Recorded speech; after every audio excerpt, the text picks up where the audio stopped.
Team کو میں خراج تحسین پیش کرتا ہوں۔ یہ جو آج ہم نے پروگرام لانچ کیا ہے، اس کی دو سب سے اہم پہلو ہیں۔ سب سے پہلے کہ ہمارے ملک میں جو تقریباً 2 کروڑ بچے جن کو اسکولوں میں ہونا چاہیے، جو اسکولوں میں نہیں ہیں، ایک تو اس کے لیے بڑا امپورٹنٹ ہے کہ ہم اپنے بچے اور بچیوں کو تعلیم دلوائیں، بنیادی تعلیم، جو کہ وہ اس وقت بدقسمتی سے ہم نے اس کے اوپر اہمیت نہیں دی، اور یہ بہت بڑا ایک ملک کا المیہ ہے کہ اتنی بڑی تعداد میں بچے اسکولوں میں نہیں ہیں۔ اور یہ اسی طرح اس کے بھی 2 پہلو ہیں۔ ایک یہ کہ ایک ملک کا اتنا بڑا سرمایہ، جو سب سے بڑا سرمایہ اس کے لوگ ہوتے ہیں، اور جب آپ لوگوں کو تعلیم ہی نہیں دیتے تو آپ اپنے سرمایہ کو بھی ضائع کرتے ہیں اور بہت بڑی ظلم اور ناانصافی کرتے ہیں اس طبقے پہ جس کو آپ موقع ہی نہیں دیتے کہ ملک میں وہ اوپر آ سکے۔ تو ایک تو یہ اس کو ایڈریس کر رہا ہے آپ کا جو پروگرام ہے، کہ کوشش کریں گے کہ بچے اسکولوں میں لے کے آئیں، اور ان کو ہم انسینٹیوز دے رہے ہیں، ہم کوشش کر رہے ہیں کہ ان کو اور یہ غریب گھرانوں میں بچوں کا یہ مسئلہ ہوتا ہے، اور اگر ان کو انسینٹیوز دیں، اسٹائپنڈز دے رہے ہیں، تو ایک تو یہ اس کا پہلو ہے۔ اس کا جو دوسرا پہلو ہے وہ اس سے بھی زیادہ امپورٹنٹ ہے، اور وہ یہ کہ جو ہماری بچیاں ہیں وہ زیادہ اسکول سے باہر ہیں۔ بچیوں کی تعلیم کو بدقسمتی سے ہم نے وہ اہمیت دی نہیں، تعلیم کو ہی نہیں اہمیت دی، لیکن خاص طور پہ اپنی لڑکیوں کی تعلیم کو اہمیت نہیں دی۔ اس کے بھی 2 پہلو ہیں۔ ایک تو یہ کہ اتنا بڑا اثاثہ ہمارا ضائع ہوتا ہے، لیکن جو ایک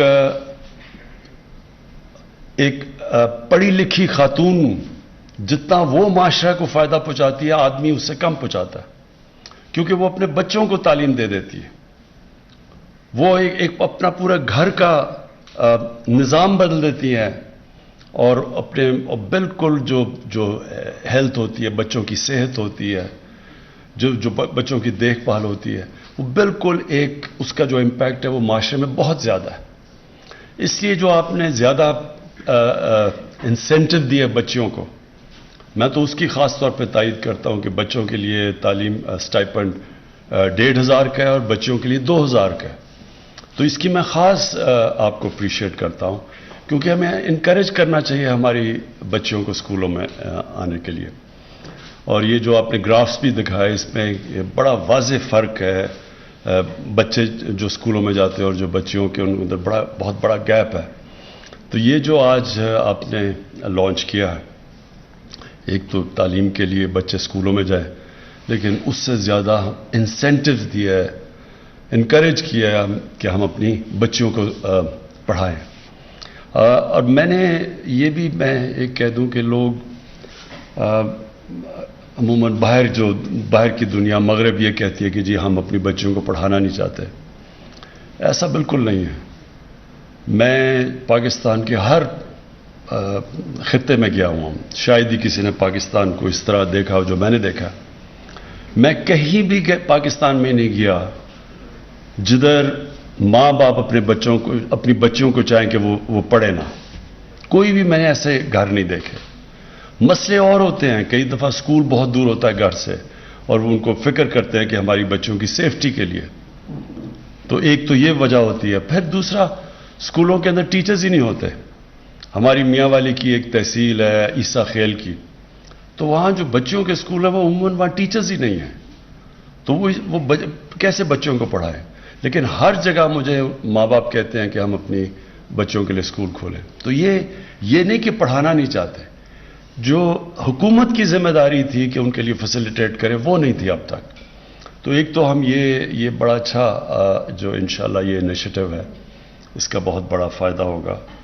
اور دوسرا، ہماری گورنمنٹ کی ویسے بھی ذمہ داری ہے کہ ہم آسانیاں پیدا کریں، اسکول ادھر بنائیں جدھر کہ آسان ہو کہ بچے اور بچوں کے لیے پڑھنا۔ اور جو اس کا سب سے اور بھی مجھے پسند آئی جو آپ کا اس کا جو ایک اور ایسپیکٹ ہے وہ یہ کہ آپ نے انفارمیشن ٹیکنالوجی کا استعمال کرتے ہوئے یہ دیکھا کہ یہ ٹرانسپیرنٹ ہو، یہ شفافیت ہو اس میں، تاکہ فراڈ نہ ہو. یہ بھی ایک بڑی بدقسمتی ہے، ہمیں اس کو بچانا پڑتا ہے کہ یہ جو فیک انٹریز آ جاتی ہیں، اور ہمیں یہ بھی پتہ ہے گو سکولز بھی ہوتے ہیں. تو اس سے یہ جو انفارمیشن ٹیکنالوجی ہے، اس سے ہم کافی طور پہ ان چیزوں کے اوپر قابو پا لیں گے، اور یہ بڑی ٹرانسپیرنٹ طریقے سے یہ جو بچوں کی اسٹائپنڈز اور اسکول میں جو آؤٹ آف اسکول بچے ہیں ان کے لیے ان کو انسینٹیوائز کر سکیں گے، اور پھر مانیٹر بھی کر سکیں گے انفارمیشن ٹیکنالوجی کی وجہ سے. تو پھر سے آخر میں آپ کو سیانہ نشتر، آپ کو اور آپ کی احساس کی ساری ٹیم کو میں آج خراج تحسین پیش کرتا ہوں.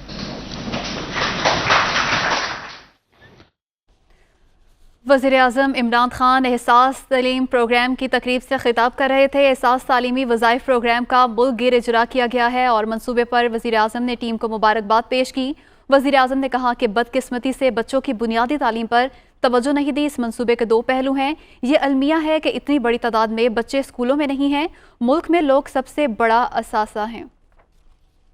پہلی بات ہے حقائق، زمینی حقائق، یا جنہیں بوٹس آن گراؤنڈ کہتے ہیں، فتح وہ دلاتے ہیں.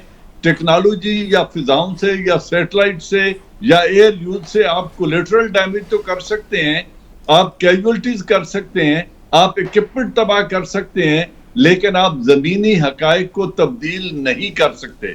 تو انہوں نے یہی کچھ کیا کہ بومبنگ کی، تورا بورا کیا، دنیا کا سب سے بڑا بوم بھی وہاں پہ استعمال کر کے دیکھ لیا، ڈرون سٹرائکس بھی ہزاروں کی تعداد میں کی، لیکن نہ وہ افغانوں کے ریزالو کو ڈیفیٹ کر سکے، نہ گراؤنڈ ریالٹیز کو تبدیل کر سکے. جو پہلے میں نے بات کی تھی کہ جب وہ جغرافیہ سے آ کے لڑیں گے، 6 ممالک افغانستان کے پڑوسی ہیں، اور ان 6 کے 6 ممالک کی مرضی کے خلاف، خود افغانوں کی مرضی کے خلاف وہ وہاں بیٹھ کر جنگ جیتنا چاہتے تھے.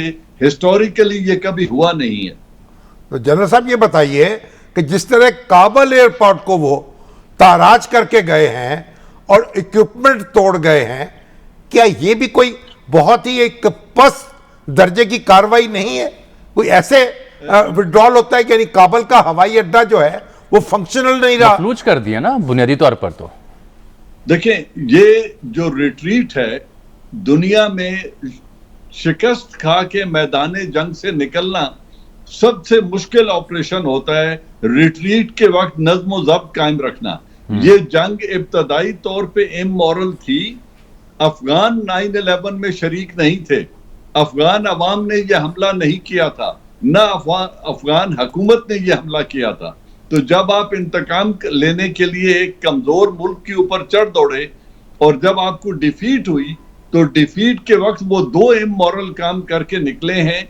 ایک، تمام تر اکوپمنٹ جو $85 بلین کا ملٹری ہارڈ ویئر چھوڑ کے گئے ہیں، ہیلی کاپٹرز کو ناکارہ بنا کے گئے ہیں، گنوں کو ناکارہ بنا کے گئے ہیں، ایئرپورٹ کا ایئر ٹریفک کنٹرول اور وہ سارا نظام تباہ کر کے گئے ہیں، کیونکہ وہ ٹیمپرری ایڈ ہاک ارینجمنٹ کر کے خود نکلنا چاہتے تھے.